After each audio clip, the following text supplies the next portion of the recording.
For the record, we may or may not make some mouth noises that may or may not cause your panties to get into a bunch. You know what?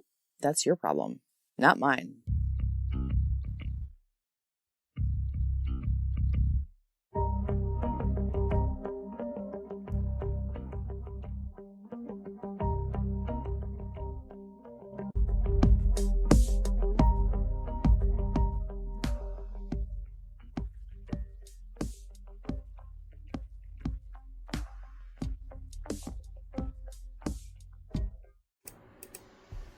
Good morning, this is Shane and Jeannie of Polyamory Podcast, the show that tells you about polyamory news, open relationships, and ethical non-monogamy.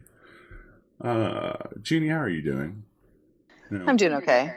We've had an interesting few weeks. I am now working, which means I'm not going to have as much time to devote to this, but we are still going to try to do some different things and, get some information out there to y'all, try to be consistent and not pod fade. And one of the things that we are working on is actually coming up with a different format of the show. A little bit about it is we're obviously switching to Spreaker. We may have some live shows coming up. We're going to be doing things a little bit differently. And what we're looking from you guys is we're looking for feedback. How are we doing? What would you like to see? What would you like to hear about? And where would you like to hear us interact with us? Hit up our Facebook page, Polyamory Podcast. Easy to find, and let us know what you think. Please. We are going to be talking about today is companionate marriage, and not the Webster Dictionary version of it. Companionate marriage, in my definition, is a relationship that is not based on purely sex, or it's more friendships, best friends deciding to get married. You hear about companionate marriages between older people where one of the people of the couple have realized that they're LGBT and they love the person that they're with so much that they don't want to get a divorce or anything, but they do want to be able to explore their sexuality with other people. And sometimes it involves children and co-parenting and things like that. And then sometimes you hear in younger people where they're just best friends and they just want a relationship and they have each other and stuff like that for medical reasons and things like that. And then there's the situations where one of the people is injured significantly and cannot perform certain functions within the relationship. And so that's kind of the broad range spectrum of how I understand companionate marriage.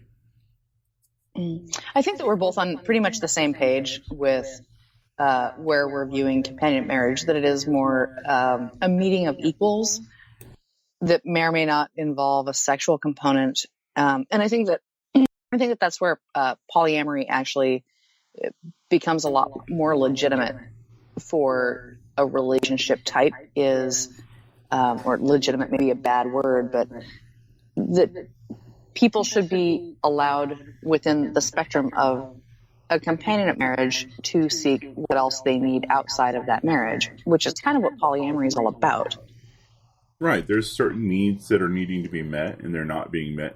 And polyamory, ethical non-monogamy, open relationships allows for those needs to be met. One woman has a huge high sex drive. Her husband does not have a high sex drive.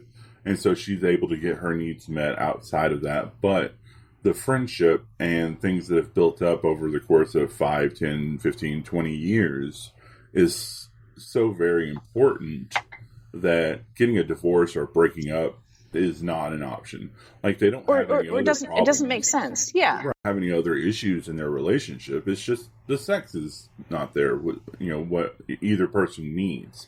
And it can go the other way. A man can have a high sex drive and a male and a male couple, a gay couple could have, one of them could have a high sex drive and the other person doesn't. And or maybe it's a relationship where everything else works just perfect, except just not the sex. And it's not just about sex. Sometimes it can be about any other reasons, financial issues, essentially anything. So I've actually proposed, this is new information for you, to two different people. And one of them was for medical reasons. The other one was for right of survivorship. Absolutely. You don't have significant... I got turned down both times, but... like, you don't have a significant other, but you have children who you want to get taken care of, and you're in a terminal illness, or any combination of relationships where that starts to develop. And actually, go ahead. No, the first person that I was because I had really, really good medical insurance, and they were thinking about going through some trans surgeries, and my insurance would cover it, and they didn't have insurance at all. So I'm like, we're good friends. We've been in each other's lives for over a decade. If you want to, I'll marry you and we'll cover it. Well, awesome. Well, that's what friends do, right? Yeah, I mean, and I think that's a very important aspect of this that people are a little bit more open to, especially in today's economy and how the health, and how the health insurance situations are working out. We're seeing a lot of situations where people just do not have the resources to be able to afford their transitions, or they don't have the resources to be able to take care of an illness that they have, and having a companionate marriage with somebody who's not going to require anything out of you other than your friendship, which you already have. Exactly. Polyamory and ethical non-monogamy come into play. You may not be attracted sexually to a person that you're best friends with. That happens all the time. It's a common world. But or you might be attracted to them sexually, but they're not attracted to you, and you're still just friends because it doesn't have to be on the table. Right. I have plenty of people that I'm friends with that I'm sexually attracted to, but they're like, okay, that's not something I'm looking for. That, as a polyamorous person, that doesn't bother me. I'm not specifically looking for just sex. I want that relationship. I want the friendship. For me, I enjoy the platonic snuggles and things like that. I am a singular individual, and that's something I enjoy. Some people don't. So what we want to talk about today is situations that can occur and situations that we've personally dealt with or heard about and things like that, and to kind of give you all a little bit of perspective about how, like I said earlier, polyamory relationships can help. So, Jeannie, what's some situations that you've heard of where this has worked and it was a benefit for both people involved? So one of my earliest experiences with this sort of relationship style was I had a friend who knew a couple people in the Bay Area. They were both heterosexual women, and both of the women, they got married because it made sense for them. They called at that point a domestic partnership. One of them had a live-in boyfriend. The other one was dating, but they were domestically tied. They had right of survivorship. They planned all of their lives, their moves, their pets, everything around each other because that was what their relationship looked like. So it wasn't technically a marriage, but it would have been 10 years later, 20 years later, when that became a possibility. Relationship? Well, they lived their lives as a couple. And the fact that they also had relationship dick on the side that was also a relationship was just incidental to the fact that they lived their lives as a partnership. Okay. One of the situations I've heard about is there's been multiple situations where a friend of mine had been married for 10 years in this situation, and he came out as gay to his wife, and they had 3 kids. And they were best friends. Now, she had kind of inklings that he was gay. Like, there was their sex life wasn't that great, if existent at all, and so, and he started getting kind of frustrated with the situation, sexually speaking concerns. And so they had to sit down with a marriage counselor. They went through the marriage sessions. And then one day he just, he kind of just said it, he just, look, I feel I'm gay. And she was like, okay, what do you want us to do about it? And the marriage counselor was very open and very, and had some experience with this. And she was able to introduce him with the concept of, that they were best friends, that they did have a lot of fun together, that they, throughout the sessions, they had come to terms with all the good things about each other. And the only bad thing about each other was the sex. And that's awesome. Yeah. And so she's like, so have y'all thought about opening up the relationship? Have you thought about, exploring these? Didn't mention polyamory at the start, but what wound up happening is later on in the relationship, polyamory became a concept that they were starting to explore. Yeah. Because he didn't want just, dick on the side. He wanted relationships. He wanted to be able to love somebody else. And at the same time, go ahead. Yeah, that's no reason to dissolve your relationship. Just right. Because It's not. That's one of those situations that you deal with and on a case-by-case situation, and you explore the relationship, had a really good communicative thing, except for this one issue. And so, and again, they had 3 kids. So what they wound up doing is they wound up having a companionate relationship, companionate marriage. Now, the old form of this is kind of outdated and things like that, but what we're talking about, like I said earlier, is just the ability to keep everything together, but takes one aspect of the relationship out of the equation. And so he wound up having multiple partners. She wound up having a couple of partners on the side, and she actually wound up becoming kind of hetero-flexible, and that was really beneficial for everybody. And so what she and him wound up doing, and they're still together as far as I know. This is back whenever I was growing up in Texas, and wound their baby by another man, and they all help raise the child. And it's a very open polyamorous relationship with co-parenting for multiple spouses or multiple relationships, and it's really beneficial. The other man, the father of the child, actually lives in a separate town, so they do visitation, things like that, and obviously support the children and give them all the love that they need, and then also explain the situation so that the children understand. That's a successful one. Now, there's a lot of examples of unsuccessful types as well, but if you really wanted to make something like this work out, it's completely possible. But I think that the unsuccessful ones are the ones where honest communication probably isn't really happening. That somebody is drawing a line somewhere without being flexible enough to let the relationship be what it needs to be or what it could be. I've seen a few people try to do companionate relationships and have it not work out, mostly because there was some sort of hard line, that there is the need that is not being met, that then it's not being met, that it's starting to cause a rift within that relationship itself. Right. That it keeps getting deeper and deeper. It's not just a small thing. It's a thing that becomes more and more important as it keeps getting not addressed. Right. Or and I think blown. Right. And I think that's a situation that a lot of people deal with in their relationships.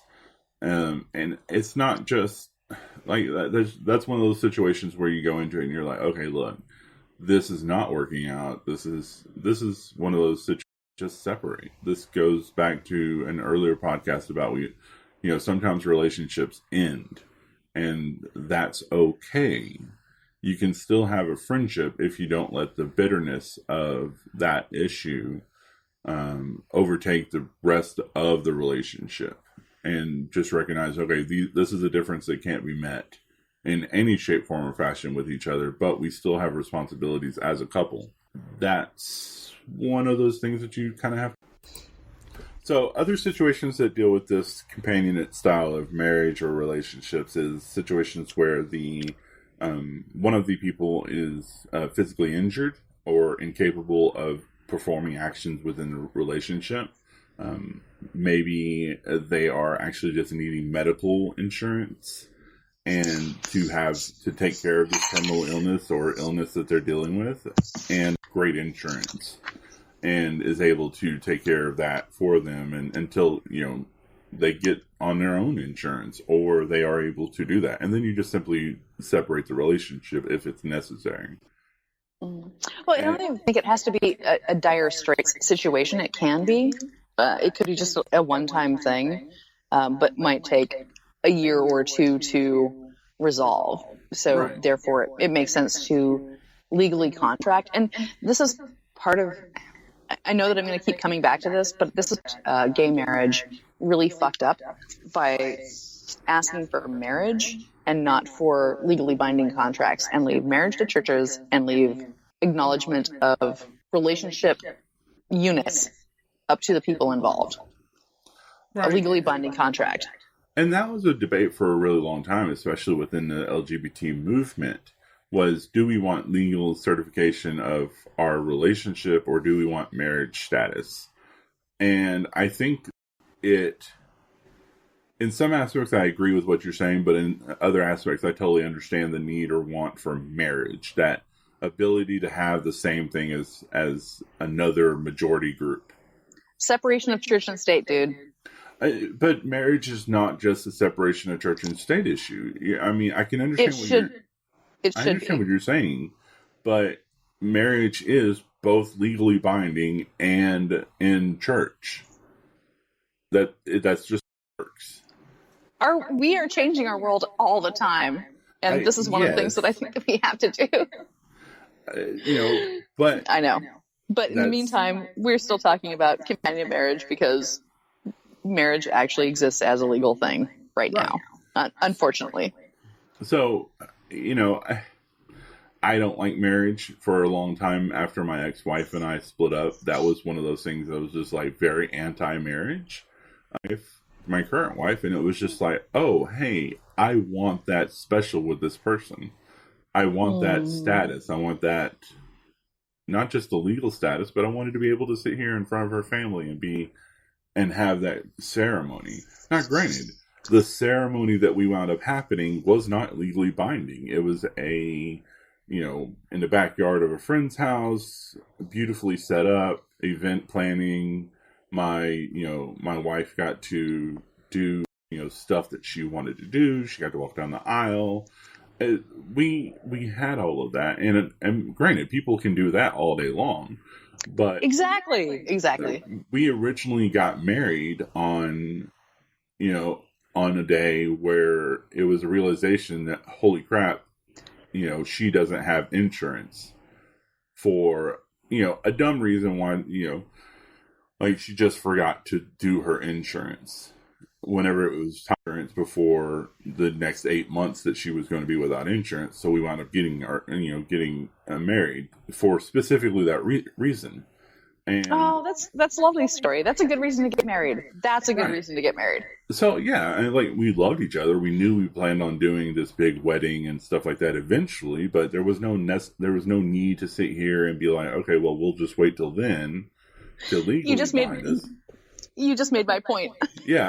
Like I did this because like we just wound up going to the local justice office and saying, hey, we want to get married, what's the process, and then doing that, and it was a lot of fun, and the judge was perfectly fine doing a secular marriage thing. He like didn't even blink when we asked him not to put Jesus or God into it, and he was just like, so that was a really positive experience, especially down here in the South. To deal with that, it was just like, it was legitimately because she needed insurance. Like, she has health issues, and we needed to get those taken care of, and we couldn't wait on those. So I totally understand the need for companionate relationships and marriages. Can I tell you, this is not a companionate relationship, but one of my best stories, which is kind of related to yours, is I had a good friend who was the child of parents who married because of the 70s. Sears was having a sale that if you had gotten married within the last 6 months, it was half off a washer dryer set. Okay. Yep. Fair enough. That is a legitimate reason to get married. They're like, well, we're living together. We've been together for 6-8 years. We're going to live together anyway. We might as well get married and get a discount. Sweetie, I really want this washer and dryer, but we're not married. We should get married. All right. Okay. I'm not sure. I'm imagining that conversation while laying in bed. And I was like, dude, there's a washer dryer set sale going on. Want to get married and like hook this shit up? Like, we can do this, man. Okay. Fair enough. Okay, Sears, bringing people together since 1973. Actually, come to think of it, he might have been a child of the 80s, but it was... See, that's a legitimate reason to get married, because, necessity. Yes, absolutely. Not. Okay, I'm not going there. Okay. Well, the second person I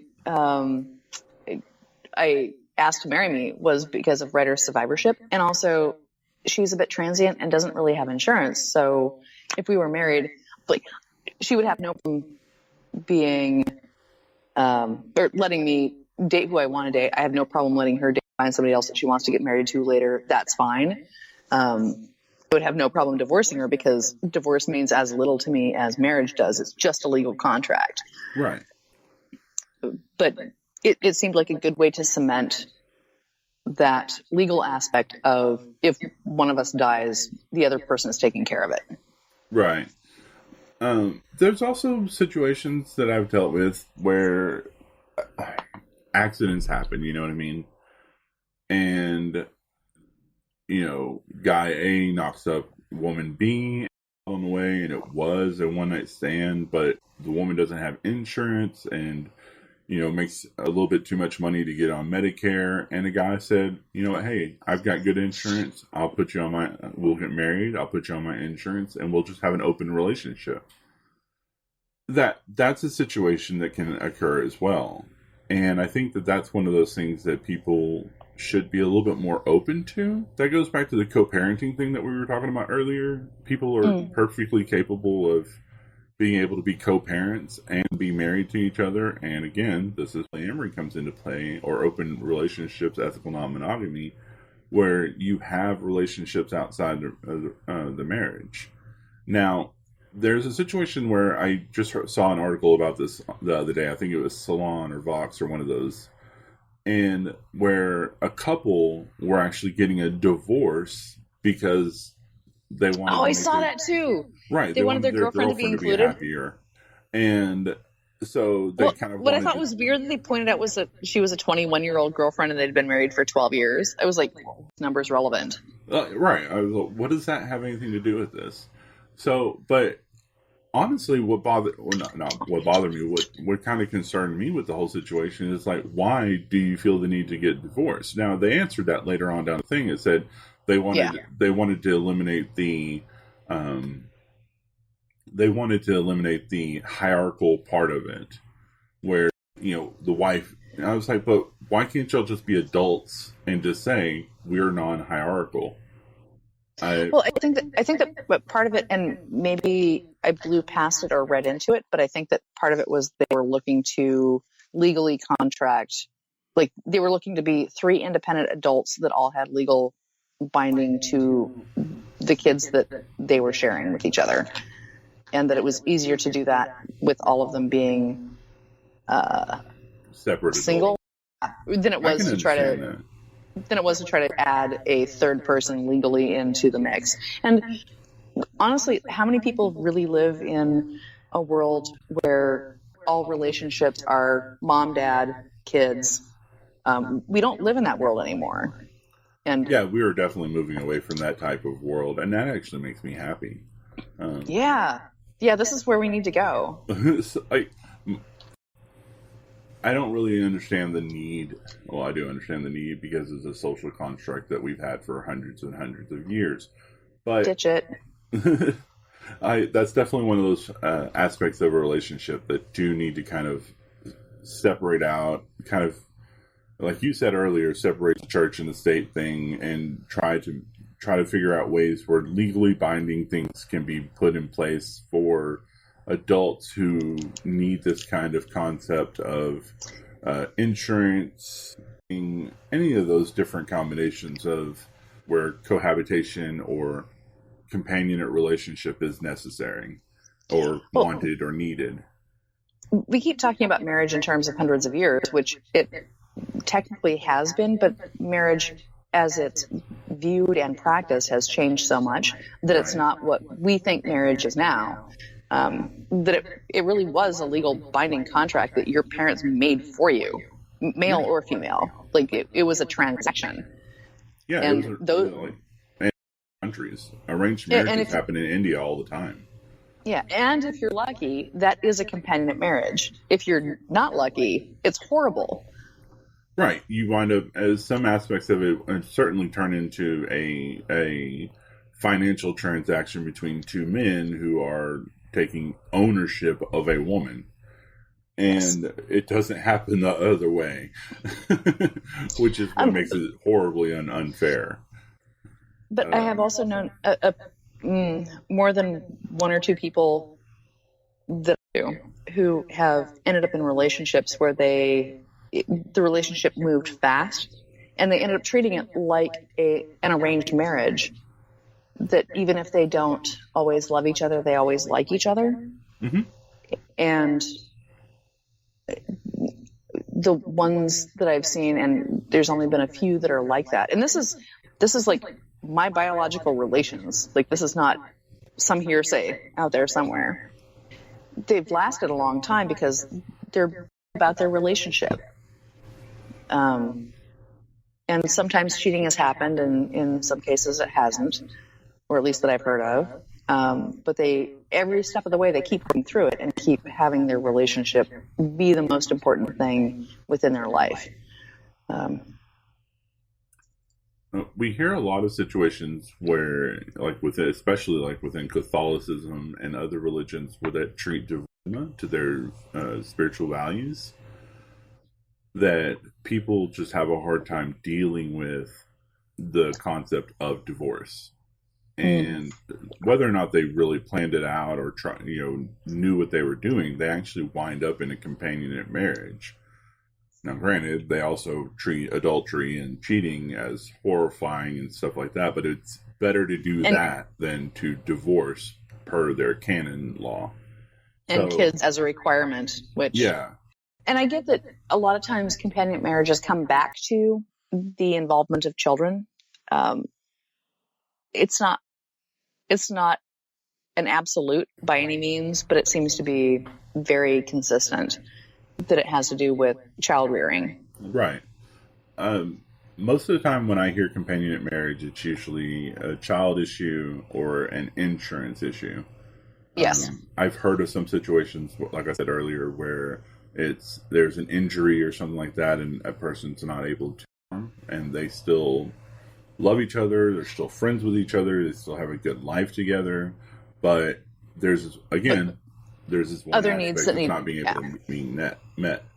So, well, and that could be true. Like, even if I was married and everything was great except tango dancing, and I needed to have tango dancing be part of my life, I would go find a tango dancer. That is a very specific kink, and your kink well, is your kink. I can't tango for shit, so... So if anybody needs a tango partner, Jeannie says she can't. Is willing to but learn. She wants to learn. That's a personal ad. Yeah, I'm so not pitching that. I'm really, really good at falling down. I do that a lot. Tango is a euphemism. Oh, I like where you're going with. Oh God. And now I'm hearing Falco in my head. Let's tango the night away, away. So I guess our last word on companionate marriage is it really depends on you and what you work out within your own relationships, what is beneficial, what makes sense, and be open to the possibility that this is a real thing. Don't be afraid of going into it or getting out of it. You do you, as they say. So this is it for Polyaskery for today. This is me signing off. Thanks for listening. This has been a production of Polyaskery Podcast. If you enjoyed it, please check us out at patreon.com/polyaskery. If you want to give to us and think that we're worth it, please donate $1, donate whatever you want, or share our links and let everybody else know about us. You can find us at polyaskery.com, at Polyaskery on Twitter, or you can look us up on Facebook. Thank you so much, everybody. Y'all have a great day.